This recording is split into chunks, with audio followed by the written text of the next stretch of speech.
Tonight, you'll be dozing off from the back seat of your parents' car, softly cradled by the gentle hum of the engine as it travels homeward late at night along a country highway.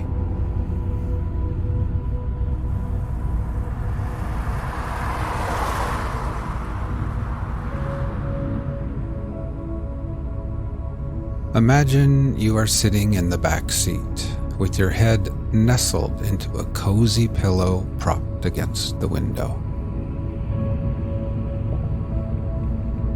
You are gazing out at the moonlit countryside, and on your face is a soft and secret smile.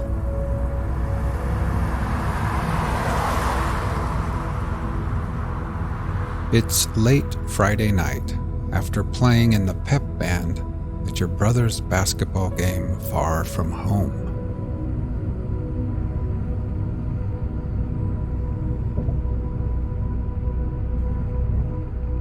Your kid sister has nodded off already. She's laying across the wide seat with her head resting softly in your lap.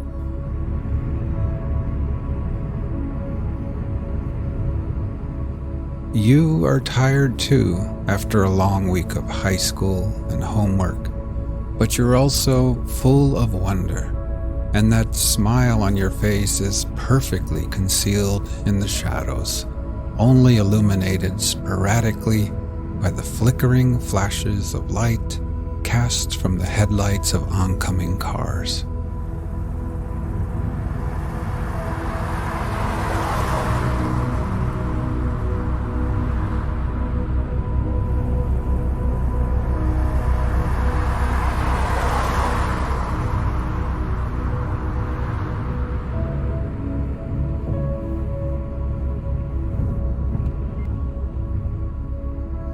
You rest your forehead against the cool glass of the window. Every now and then, a distant farmhouse light appears, towering like a lighthouse in the dark, casting bright beams across the endless, waterless ocean of a prairie.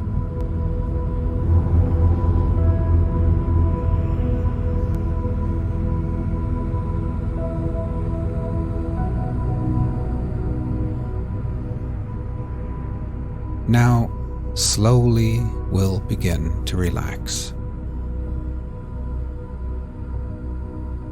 First, with eyes closed, just become aware of your breathing, feeling your chest gently rise and fall again.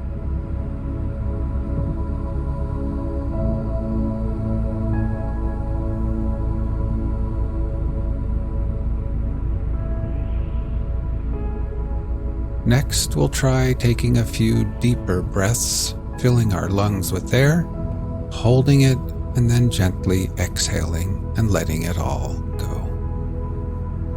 Ready? Inhale deeply, hold for 3, 2, 1, and then exhale.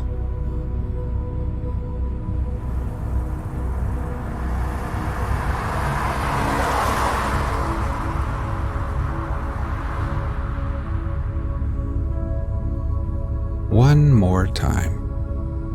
Breathe in deeply, hold for 3, 2, 1, and then exhale.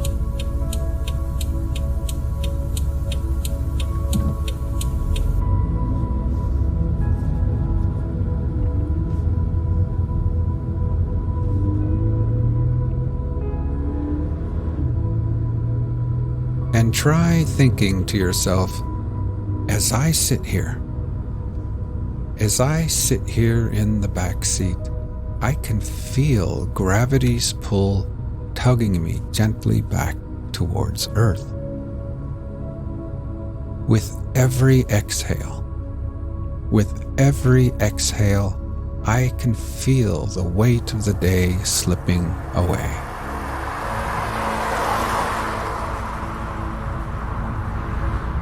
I can feel my feet, my ankles, calves, knees, and my legs, each part of me relaxing deeper and becoming heavier and more relaxed.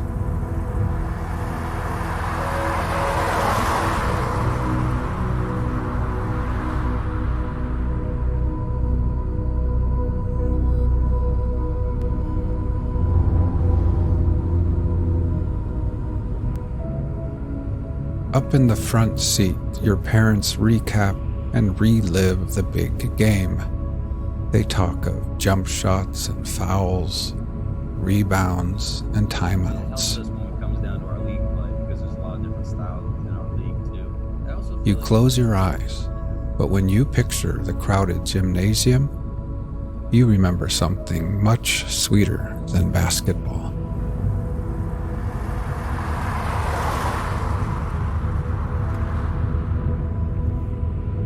Your mind drifts back, but now the memory of the night is soothing and hypnotic, somehow quieter, as if it all played out in slow motion. Sneakers squeaking on the hardwood floor, cheers blasting out from spirit sections choreographed by cheerleaders and mascots. The aroma of popcorn and hot dogs snaking its way from concessions all the way through the hot air, above the teams and players and referees, and then high into the packed stands where you and the band played and cheered and sang. You quietly reflect on how unexpected your first love appeared in your young life. It feels as if the universe brought it to you slowly, and yet, in the end, also unexpectedly in a flash.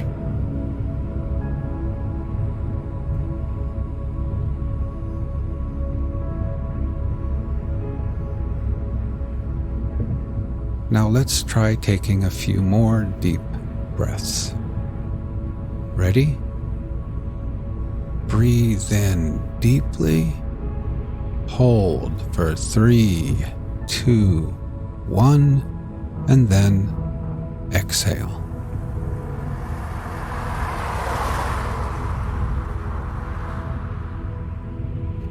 Try continuing on your own, and while doing this, try thinking to yourself, as I sit here, my whole body feels heavy and relaxed. With every exhale, I can feel gravity pulling me back towards Earth gently. I can feel my head, my shoulders, my neck becoming relaxed and at ease. And my legs are heavy and at peace with gravity's pull.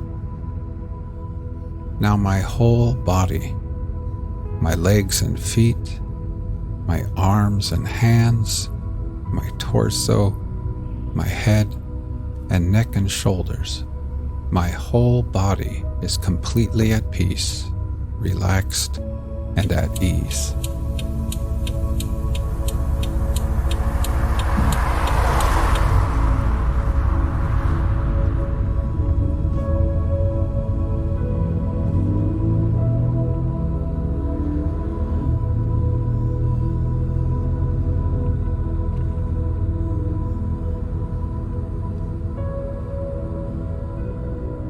For weeks and weeks at band practice and at games, you had played right there next to each other, bumping elbows, close enough to catch quick flashes of fragrances, close enough for smiles, quick glances, silly and innocent flirtations without considering really when and where or if you might actually ever kiss. And then, unexpectedly, tonight, it just happened.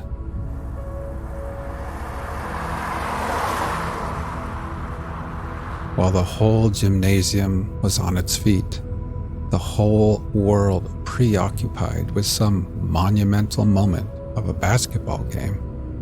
It just happened right there in the minuscule universe between the two of you.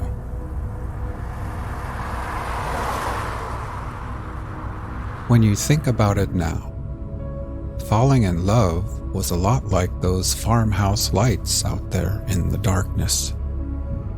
Everything approached so slowly at first, off in the distance, hardly moving at all. And then, love gained momentum and approached you carefully and timidly, getting closer and closer, and before you knew it, before you both knew it, true love had rushed up on you in a heartbeat, irresistible and suddenly undeniable.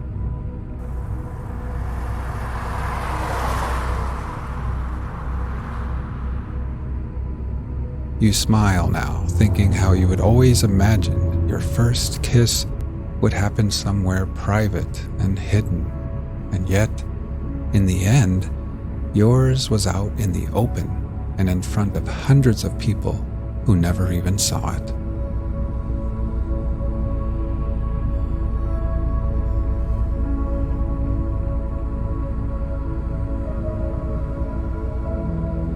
As your parents dial in the AM radio, you finally close your eyes and lean back.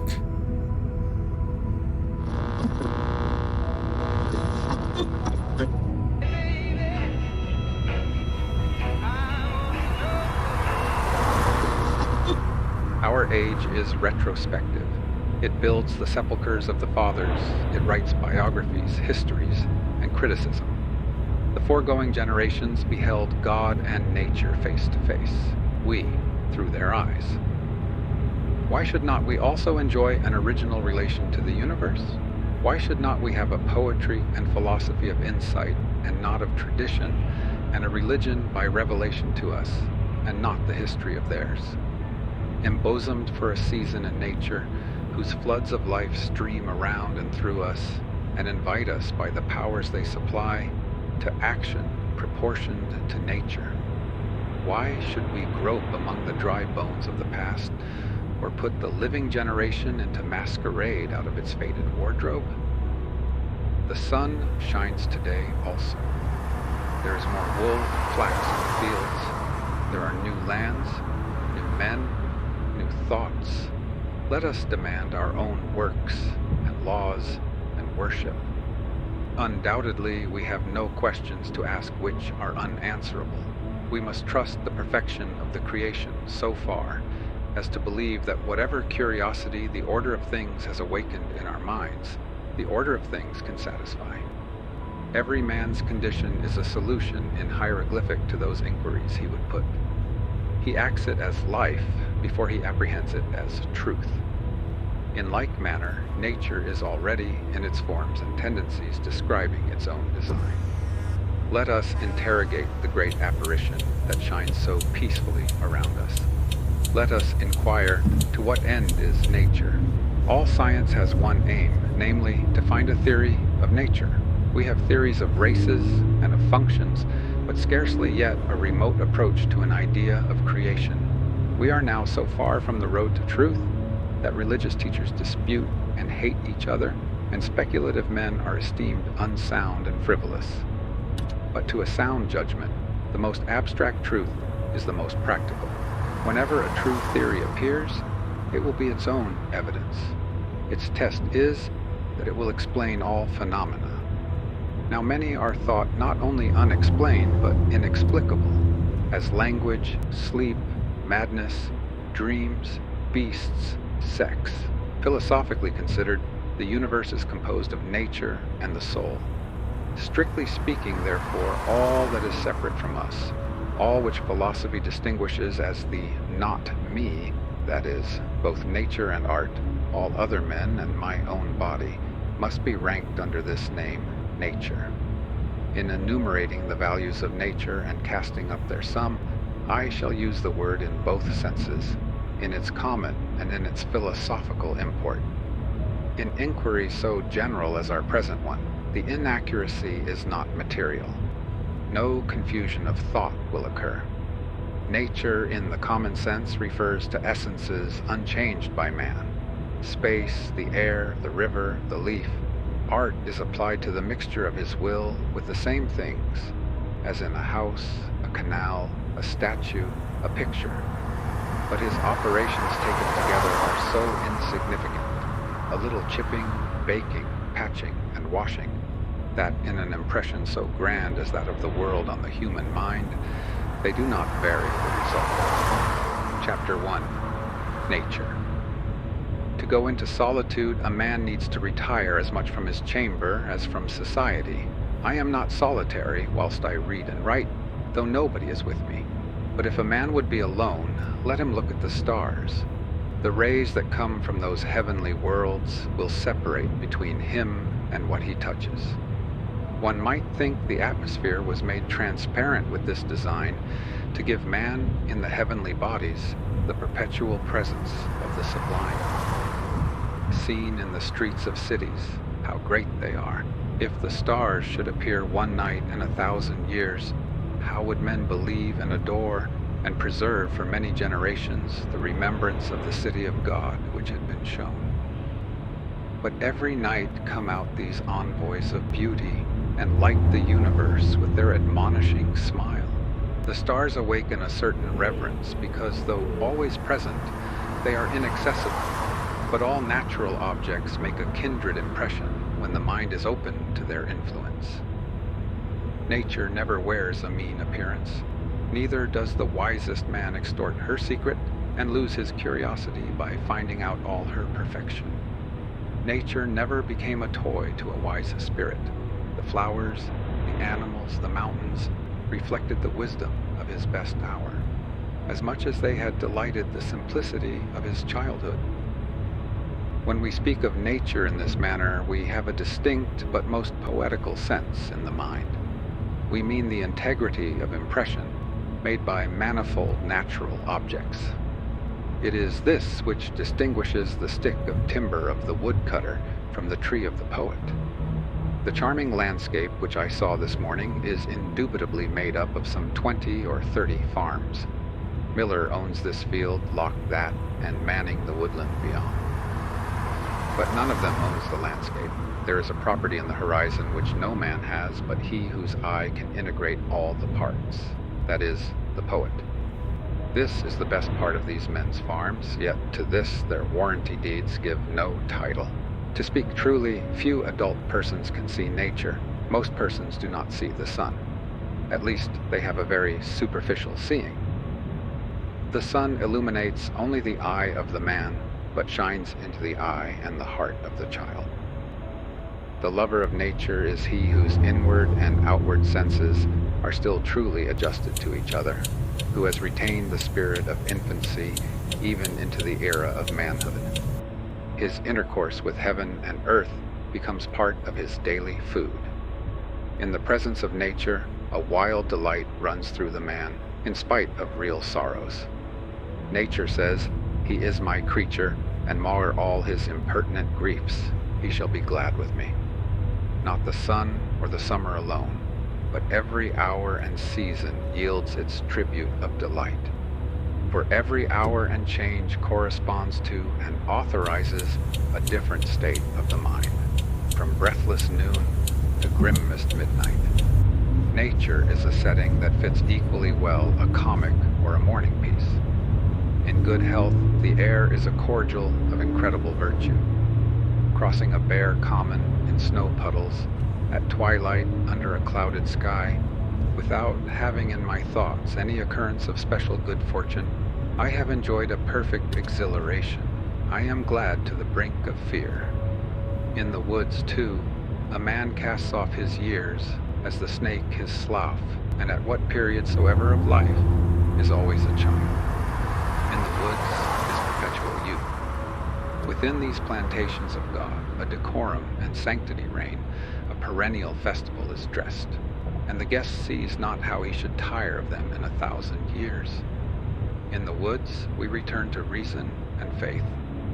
There I feel that nothing can befall me in life, no disgrace, no calamity, leaving me my eyes, which nature cannot repair. Standing on the bare ground, my head bathed by the blithe air and uplifted into infinite space, all mean egotism vanishes. I become a transparent eyeball. I am nothing. I see all. The currents of the universal being circulate through me. I am part or particle of God. The name of the nearest friend sounds then foreign and accidental. To be brothers, to be acquaintances, master or servant, is then a trifle and a disturbance. I am the lover of uncontained and immortal beauty. In the wilderness, I find something more dear and connate than in streets or villages. In the tranquil landscape, and especially in the distant line of the horizon, man beholds somewhat as beautiful as his own nature. The greatest delight which the fields and woods minister is the suggestion of an occult relation between man and the vegetable. I am not alone and unacknowledged. They nod to me, and I to them. The waving of the boughs in the storm is new to me and old. It takes me by surprise, and yet is not unknown. Its effect is like that of a higher thought or a better emotion coming over me, when I deemed I was thinking justly or doing right. Yet it is certain that the power to produce this delight does not reside in nature, but in man, or in a harmony of both. It is necessary to use these pleasures with great temperance, for nature is not always tricked in holiday attire, but the same scene which yesterday breathed perfume and glittered as for the frolic of the nymphs is overspread with melancholy today. Nature always wears the colors of the spirit. To a man laboring under calamity, the heat of his own fire hath sadness in it. Then there is a kind of contempt of the landscape felt by him who has just lost by death a dear friend. The sky is less grand as it shuts down over less worth in the population. Chapter 2, Commodity. Whoever considers the final cause of the world will discern a multitude of uses that result. They all admit of being thrown into one of the following classes: commodity, beauty, language, and discipline. Under the general name of commodity, I rank all those advantages which our senses owe to nature. This, of course, is a benefit which is temporary and mediate, not ultimate, like its service to the soul. Yet, although low, it is perfect in its kind and is the only use of nature which all men apprehend. The misery of man appears like childish petulance when we explore the steady and prodigal provision that has been made for his support and delight on this green ball which floats him through the heavens.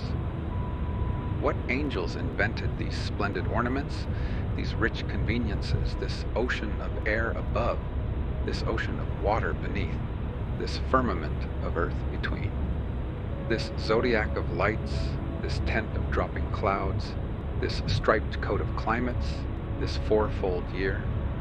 Beasts, fire, water, stones, and corn serve him. The field is at once his floor, his workyard, his playground, his garden, and his bed. More servants wait on man than he'll take notice of. Nature, in its ministry to man, is not only the material, but is also the process and the result. All the parts incessantly work into each other's hands for the profit of man. The wind sows the seed, the sun evaporates the sea, the wind blows the vapor to the field. The ice on the other side of the planet condenses rain on this. The rain feeds the plant feeds the animal, and thus the endless circulations of the divine charity nourish man. The useful arts are reproductions or new combinations by the wit of man of the same natural benefactors. He no longer waits for favoring gales, but by means of steam, he realizes the fable of Aeolus's bag, and carries the 32 winds in the boiler of his boat. To diminish friction, he paves the road with iron bars, and mounting a coach with a shipload of men, animals, and merchandise behind him, he darts through the country, from town to town like an eagle swallowed through the air. By the aggregate of these aids, How has the face of the world changed from the era of Noah to that of Napoleon?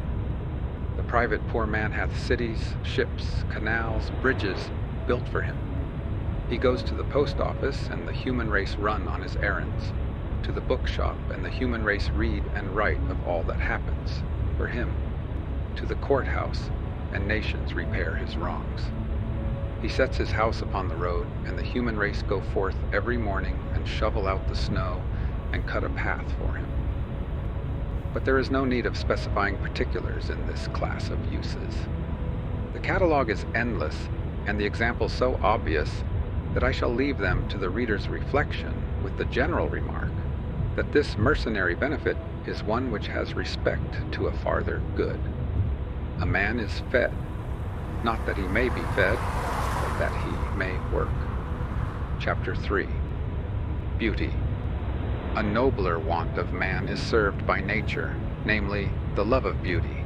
The ancient Greeks called the world cosmos, beauty. Such is the constitution of all things, or such the plastic power of the human eye, that the primary forms, as the sky, the mountain, the tree, the animal, give us a delight in and for themselves, a pleasure arising from outline, color, motion, and grouping. This seems partly owing to the eye itself. The eye is the best of artists. By the mutual action of its structure and of the laws of light, perspective is produced which integrates every mass of objects, of what character soever, into a well-colored and shaded globe, so that where the particular objects are mean and unaffecting, the landscape which they compose is round and symmetrical. And as the eye is the best composer, so light is the first of painters. There is no object so foul that intense light will not make beautiful. And the stimulus it affords to the sense, and a sort of infinitude which it hath, like space and time, make all matter gay. Even the corpse has its own beauty. But besides this general grace diffused over nature, almost all the individual forms are agreeable to the eye, as is proved by our endless imitations of some of them, as the acorn, the grape, the pine cone, the wheat ear, the egg, the wings and forms of most birds, the lion's claw, the serpent, the butterfly, seashells, flames, clouds, buds, leaves, and the forms of many trees, as the palm. For better consideration, we may distribute the aspects of beauty in a threefold manner. 1. First, the simple perception of natural forms is a delight. The influence of the forms and actions in nature is so needful to man that, in its lowest functions, it seems to lie on the confines of commodity and beauty. To the body and mind which have been cramped by noxious work or company, nature is medicinal and restores their tone. The tradesman, the attorney, comes out of the din and craft of the street and sees the sky and the woods and is a man again. In their eternal calm, he finds himself. The health of the eye seems to demand a horizon. We are never tired so long as we can see far enough. But in other hours, nature satisfies by its loveliness, and without any mixture of corporeal benefit. I see the spectacle of morning from the hilltop over against my house, from daybreak to sunrise, with emotions which an angel might share. The long slender bars of cloud float like fishes in the sea of crimson light. From the earth, as a shore, I look out into that silent sea. I seem to partake its rapid transformations. The active enchantment reaches my dust, and I dilate and conspire with the morning wind. How does nature deify us with a few and cheap elements? Give me health and a day, and I will make the pomp of emperors ridiculous. The dawn is my Assyria, the sunset and moonrise my Paphos, and unimaginable realms of fairy. Broad noon shall be my England of the senses and the understanding. The night shall be my Germany of mystic philosophy and dreams. Not less excellent, except for our less susceptibility in the afternoon, was the charm last evening of a January sunset. The western clouds divided and subdivided themselves into pink flakes, modulated with tints of unspeakable softness, and the air had so much life and sweetness that it was a pain to come within doors. What was it that nature would say? Was there no meaning in the live repose of the valley behind the mill, and which Homer or Shakespeare could not reform for me in words? The leafless trees become spires of flame in the sunset, with the blue east for their background, and the stars of the dead calices of flowers, and every withered stem and stubble rhymed with frost, contribute something to the music. The inhabitants of cities suppose that the country landscape is pleasant only half the year. I please myself with the graces of the winter scenery, and believe that we are as much touched by it as by the genial influences of summer. To the attentive eye, each moment of the year has its own beauty, and in the same field it beholds, every hour, a picture which was never seen before, and which shall never be seen again. The heavens change every moment, and reflect their glory or gloom on the plains beneath. The state of the crop in the surrounding farms alters the expression of the earth from week to week. The succession of native plants in the pastures and roadsides, which makes the silent clock by which time tells the summer hours, will make even the divisions of the day sensible to a keen observer. The tribes of birds and insects, like the plants punctual to their time, follow each other, and the year has room for all. By watercourses the variety is greater. In July, the blue pontidaria or pickerel weed blooms in large beds in the shallow parts of our pleasant river, and swarms with yellow butterflies in continual motion. Art cannot rival this pomp of purple and gold. Indeed, the river is a perpetual gala, and boasts each month a new ornament. But this beauty of nature, which is seen and felt as beauty, is the least part. The shows of day, the dewy morning, the rainbow mountains, orchards in blossom, stars, moonlight, shadows in still water, and the like, if too eagerly hunted, become shows merely, and mock us with their unreality. Go out of the house to see the moon, and it is mere tinsel. It will not please as when its light shines upon your necessary journey. The beauty that shimmers in the yellow afternoons of October, whoever could clutch it?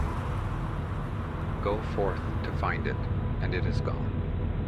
'Tis only a mirage as you look from the windows of diligence. 2. The presence of a higher, namely, of the spiritual element, is essential to its perfection. The high and divine beauty, which can be loved without effeminacy, is that which is found in combination with the human will. Beauty is the mark God sets upon virtue. Every natural action is graceful. Every heroic act is also decent and causes the place and the bystanders to shine. We are taught by great actions that the universe is the property of every individual in it. Every rational creature has all nature for his dowry and estate. It is his, if he will. He may divest himself of it, he may creep into a corner and abdicate his kingdom, as most men do, but he is entitled to the world by his constitution. In proportion to the energy of his thought and will, he takes up the world into himself. All those things for which men plow, build, or sail obey virtue, said Sallust. The winds and waves, said Gibbon, are always on the side of the ablest navigators. So are the sun and moon and all the stars of heaven. When a noble act is done, perchance in a scene of great natural beauty, when Leonidas and his 300 martyrs consume one day in dying, and the sun and moon come each and look at them once in the steep defile of Thermopylae. When Arnold Winkelried in the high Alps under the shadow of the avalanche gathers in his side a sheaf of Austrian spears to break the line for his comrades. Are not these heroes entitled to add the beauty of the scene to the beauty of the deed? When the bark of Columbus nears the shore of America, before it the beach lined with savages, fleeing out of all their huts of cane, the sea behind and the purple mountains of the Indian archipelago around, can we separate the man from the living picture? Does not the New World clothe his form with her palm groves and savannas as fit drapery? Ever does natural beauty steal in like air and envelope great actions? When Sir Harry Vane was dragged up the Tower Hill, sitting on a sled to suffer death as the champion of the English laws, one of the multitude cried out to him, "You never sate on so glorious a seat." Charles II, to intimidate the citizens of London, caused the patriot Lord Russell to be drawn in an open coach through the principal streets of the city on his way to the scaffold. But, his biographer says, the multitude imagined they saw liberty and virtue sitting by his side. In private places, among sordid objects, an act of truth or heroism seems at once to draw to itself the sky as its temple, the sun as its candle. Nature stretcheth out her arms to embrace man, only let his thoughts be of equal greatness. Willingly does she follow his steps with the rose and the violet, and bend her lines of grandeur and grace to the decoration of her darling child. Only let his thoughts be of equal scope, and the frame will suit the picture. A virtuous man is in unison with her works, and makes the central figure of the visible sphere. Homer, Pindar, Socrates, Phocion associate themselves fitly in our memory with the geography and climate of Greece. The visible heavens and earth sympathize with Jesus. And in common life, whosoever has seen a person of powerful character and happy genius will have remarked how easily he took all things along with him. The persons, the opinions, and the day and nature became ancillary to a man. 3. There is still another aspect under which the beauty of the world may be viewed, namely, as it become an object of the intellect. Beside the relation of things to virtue, they have a relation to thought. The intellect searches out the absolute order of things as they stand in the mind of God, and without the colors of affection. The intellectual and the active powers seem to succeed each other, and the exclusive activity of the one generates the exclusive activity of the other. There is something unfriendly in each to the other, but they are like the alternate periods of feeding and working in animals. Each prepares and will be followed by the other. Therefore does beauty, which in relation to actions, as we have seen, comes unsought, and comes because it is unsought, remain for the apprehension and pursuit of the intellect, and then again, in its turn, of the active power. Nothing divine dies. All good is eternally reproductive. The beauty of nature reforms itself in the mind, and not for barren contemplation, but for new creation. All men are in some degree impressed by the face of the world, some men even to delight. This love of beauty is taste. Others have the same love in such excess that, not content with admiring, they seek to embody it in new forms. The creation of beauty is art. The production of a work of art throws a light upon the mystery of humanity. A work of art is an abstract or epitome of the world. It is the result or expression of nature in miniature. For although the works of nature are innumerable and all different, the result or the expression of them all is similar and single. Nature is a sea of forms radically alike and even unique. A leaf, a sunbeam, a landscape, the ocean make an analogous impression on the mind. What is common to them all, the perfectness and harmony, is beauty. The standard of beauty is the entire circuit of natural forms, the totality of nature, which the Italians expressed by defining beauty, il più nell'uno. Nothing is quite beautiful alone, nothing but is beautiful in the whole. A single object is only so far beautiful as it suggests this universal grace. The poet, the painter, the sculptor, the musician, the architect, seek each to concentrate this radiance of the world on one point, and each in his several work to satisfy the love of beauty which stimulates him to produce. Thus is art, a nature passed through the alembic of man. Thus in art does nature work through the will of a man filled with the beauty of her first works. The world thus exists to the soul to satisfy the desire of beauty. This element I call an ultimate end. No reason can be asked or given why the soul seeks beauty. Beauty, in its largest and profoundest sense, is one expression for the universe. God is the all-fair. Truth and goodness and beauty are but different faces of the same all. But beauty in nature is not ultimate. It is the herald of inward and eternal beauty, and is not alone a solid and satisfactory good. It must stand as a part, and not as yet the last or highest expression of the final cause of nature. Chapter 4. Language. Language is a third use which nature subserves to man. Nature is the Babel and threefold decree. 1. Words are signs of natural facts. 2. Particular natural facts are symbols of particular spiritual facts. 3. Nature is the symbol of spirit. 1. Words are signs of natural facts. The use of natural history is to give us aid in supernatural history, the use of the outer creation, to give us language for the beings and changes of the inward creation. Every word which is used to express a moral or intellectual fact, if traced to its root, is found to be borrowed from some material appearance. Right means straight. Wrong means twisted. Spirit primarily means wind. Transgression, the crossing of a line. Supercilious, the raising of the eyebrow. We say the heart to express emotion, the head to denote thought, and thought and emotion are words borrowed from sensible things and now appropriated to spiritual nature.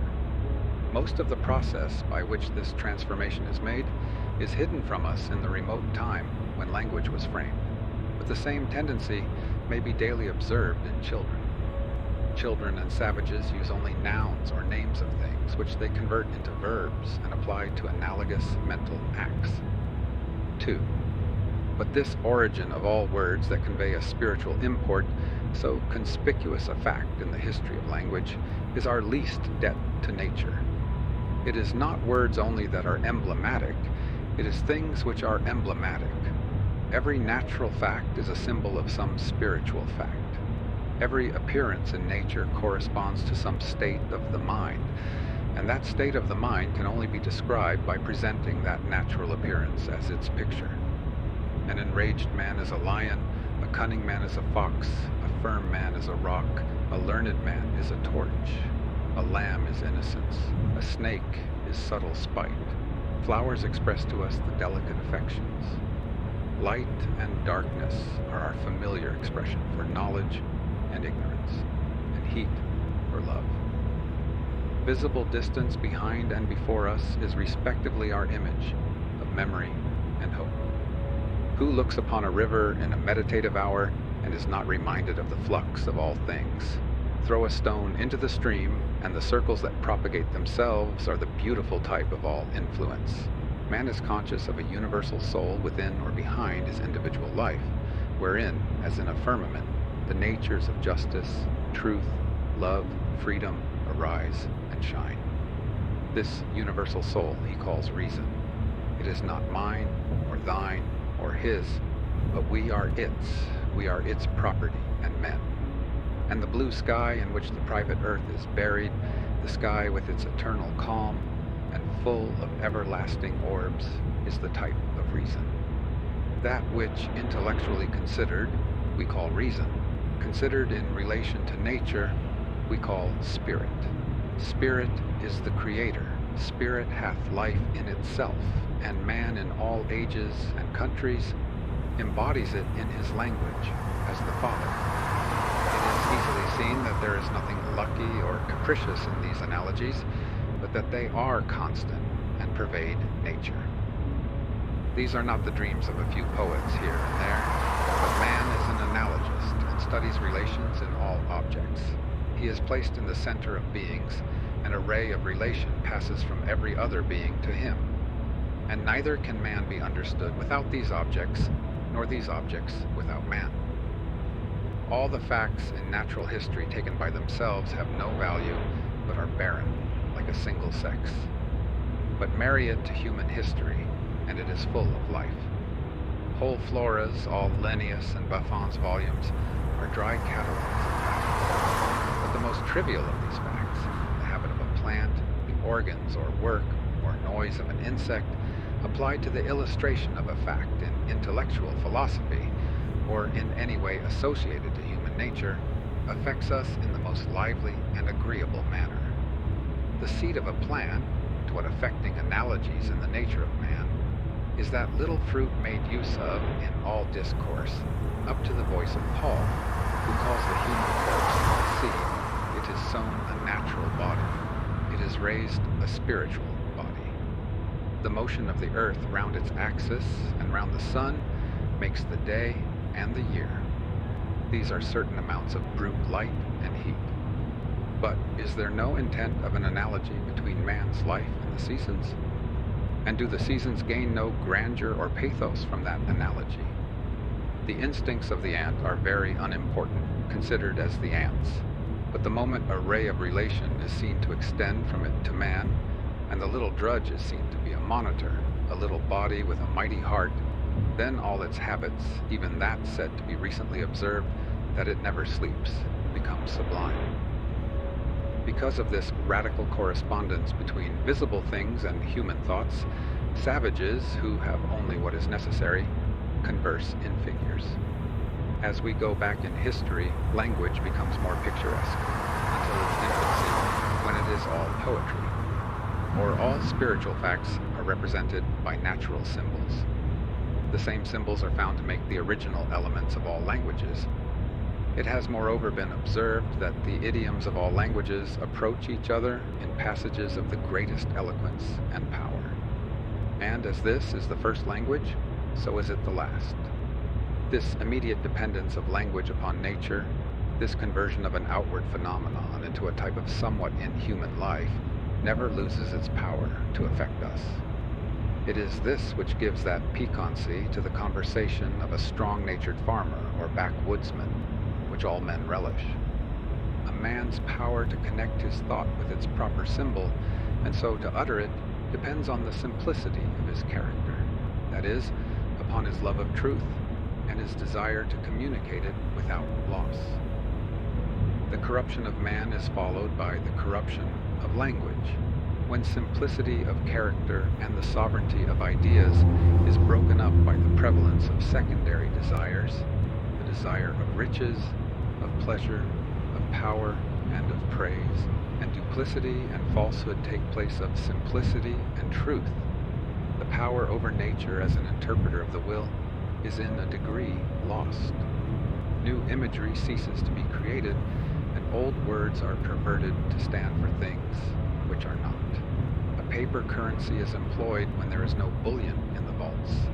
In due time, the fraud is manifest, and words lose all power to stimulate the understanding or the affections. Hundreds of writers may be found in every long civilized nation who for a short time believe and make others believe that they see and utter truths, who do not of themselves clothe one thought in its natural garment, but who feed unconsciously on the language created by the primary writers of the country, those, namely, who hold primarily on nature. But wise men pierce this rotten diction and fasten words again to visible things, so that picturesque language is at once a commanding certificate that he who employs it is a man in alliance with truth and God. The moment our discourse rises above the ground line of familiar facts and is inflamed with passion or exalted by thought, it clothes itself in images. A man conversing in earnest, if he watch his intellectual processes, will find that a material image, more or less luminous, arises in his mind contemporaneous with every thought, which furnishes the vestment of the thought. Hence, good writing and brilliant discourse are perpetual allegories. This imagery is spontaneous. It is the blending of experience with the present action of the mind. It is proper creation. It is the working of the original cause through the instruments he has already made. These facts may suggest the advantage which the country life possesses for a powerful mind over the artificial and curtailed life of cities. We know more from nature than we can at will communicate. Its light flows into the mind ever more, and we forget its presence. The poet, the orator, bred in the woods, whose senses have been nourished by their fair, appeasing changes year after year, without design and without heed, shall not lose their lesson altogether in the roar of cities or the broil of politics. Long hereafter, amidst agitation and terror in national councils, in the hour of revolution, these solemn images shall reappear in their morning luster as fit symbols and words of the thoughts which the passing events shall awaken.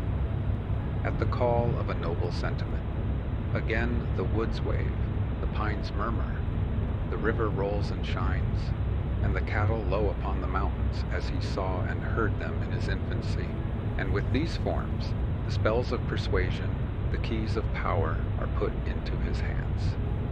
3. We are thus assisted by natural objects in the expression of particular meanings.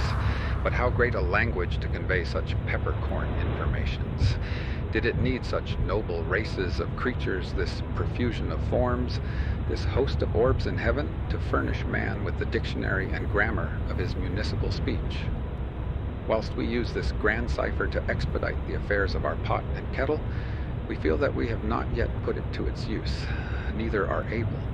We are like travelers using the cinders of a volcano to roast their eggs. Whilst we see that it always stands ready to clothe what we would say, we cannot avoid the question whether the characters are not significant of themselves. Have mountains and waves and skies no significance but what we consciously give them, when we employ them as emblems of our thoughts? The world is emblematic. Parts of speech are metaphors because the whole of nature is a metaphor of the human mind.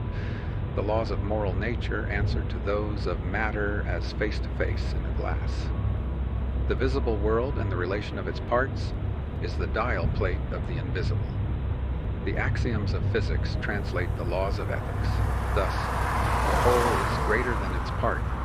Reaction is equal to action. The smallest weight may be made to lift the greatest, the difference of weight being compensated by time, and many the like propositions which have an ethical as well as physical sense. These propositions have a much more extensive and universal sense when applied to human life than when confined to technical use. In like manner, the memorable words of history and the proverbs of nations consist usually of a natural fact, selected as a picture or parable of a moral truth. Thus, a rolling stone gathers no moss. A bird in the hand is worth two in the bush. A cripple in the right way will beat a racer in the wrong. Make hay while the sun shines. 'Tis hard to carry a full cup even. Vinegar is the son of wine. The last ounce broke the camel's back.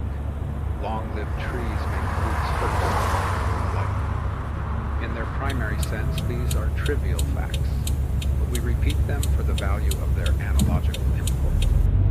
What is true of proverbs is true of all fables, parables, and allegories. This relation between the mind and matter is not fancied by some poet, but stands in the will of God, and so is free to be known by all men. It appears to men, or it does not appear. When in fortunate hours we ponder this miracle, the wise man doubts if at all other times he is not blind and deaf. Can these things be and overcome us like a summer's cloud, without our special wonder?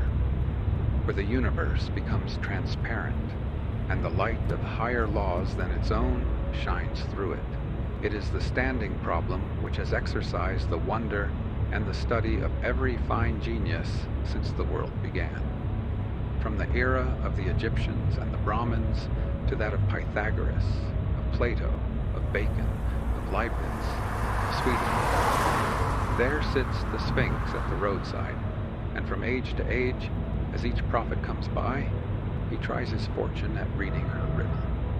There seems to be a necessity in spirit to manifest itself in material forms, and day and night, river and storm, beast and bird, acid and alkali, pre-exist in necessary ideas in the mind of God, and are what they are by virtue of preceding affections in the world of spirit. A fact is the end or last issue of spirit. The visible creation is the terminus or the circumference of the invisible world. Material objects, said a French philosopher, are necessarily kinds of scoriae of the substantial thoughts of the Creator, which must always preserve an exact relation to their first origin.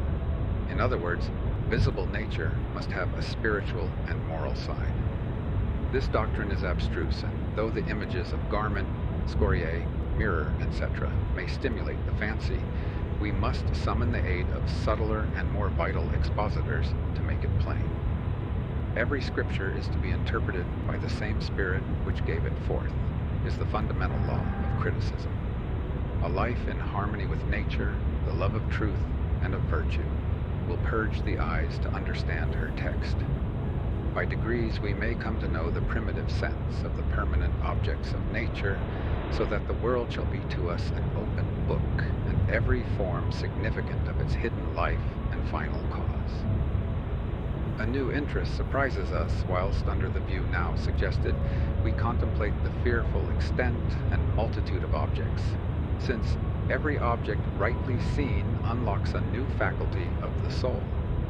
That which was unconscious truth becomes, when interpreted and defined in an object, a part of the domain of knowledge, a new weapon in the magazine of power. Chapter 5. Discipline.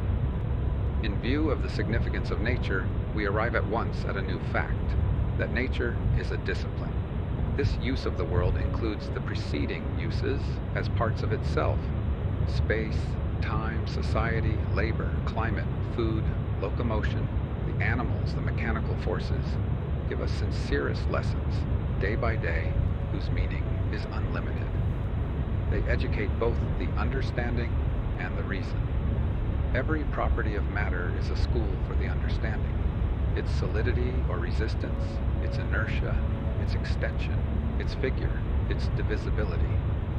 The understanding adds, divides, combines, measures, and finds nutriment and room for its activity in this worthy seed. Meantime, reason transfers all these lessons into its own world of thought by perceiving the analogy that marries matter and mind. 1. Nature is a discipline of the understanding in intellectual truths. Our dealing with sensible objects is a constant exercise in the necessary lessons of difference, of likeness, of order, of being and seeming, of progressive arrangement, of ascent from particular to general, of combination to one end of manifold forces. Proportion to the importance of the organ to be formed is the extreme care with which its tuition is provided, a care pretermitted in no single case. What tedious training, day after day, year after year, never ending to form the common sense. What continual reproduction of annoyances, inconveniences, dilemmas. What rejoicing over us of little men. What disputing of prices. What reckonings of interest. And all to form the hand of the mind, to instruct us that good thoughts are no better than good dreams, unless they be executed. The same good office is performed by property and its filial systems of debt and credit. Debt, grinding debt, whose iron face the widow, the orphan, and the sons of genius fear and hate. Debt which consumes so much time, which so cripples and disheartens a great spirit with cares that seem so base, is a preceptor whose lessons cannot be foregone, and is needed most by those who suffer from it most.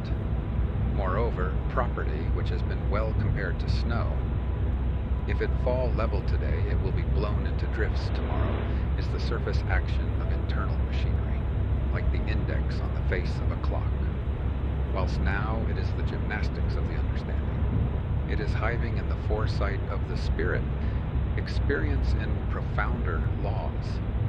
The whole character and fortune of the individual are affected by the least inequalities in the culture of the understanding, for example, in the perception of differences. Therefore is space, and therefore time, that man may know that things are not huddled and lumped, but sundered and individual. A bell and a plow have each their use, and neither can do the office of the other. Water is good to drink, coal to burn, wool to wear.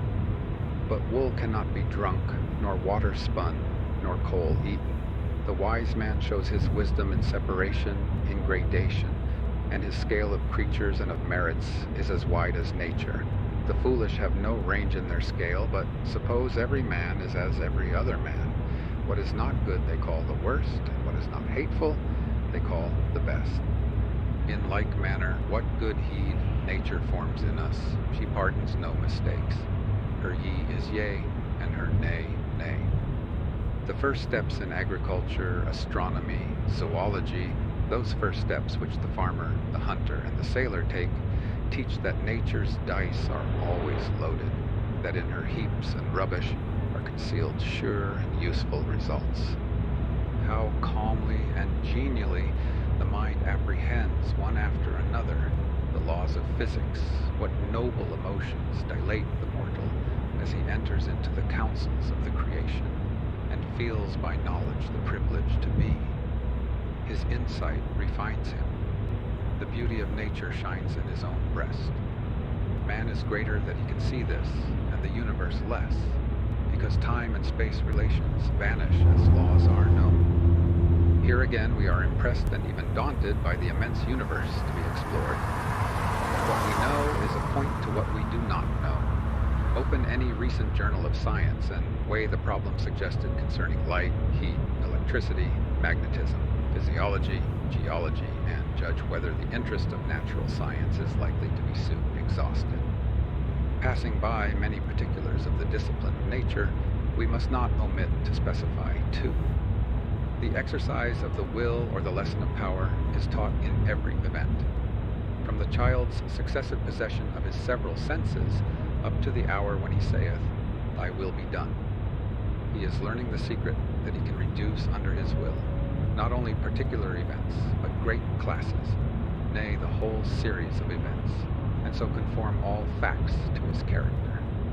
Nature is thoroughly mediate. It is made to serve.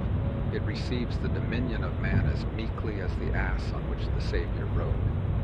It offers all its kingdoms to man as the raw material which he may mold into what is useful. Man is never weary of working it up. He forges the subtile and delicate air into wise and melodious words and gives them wing as angels of persuasion and command. One after another his victorious thought comes up with and reduces all things, until the world becomes at last only a realized will, the double of the man.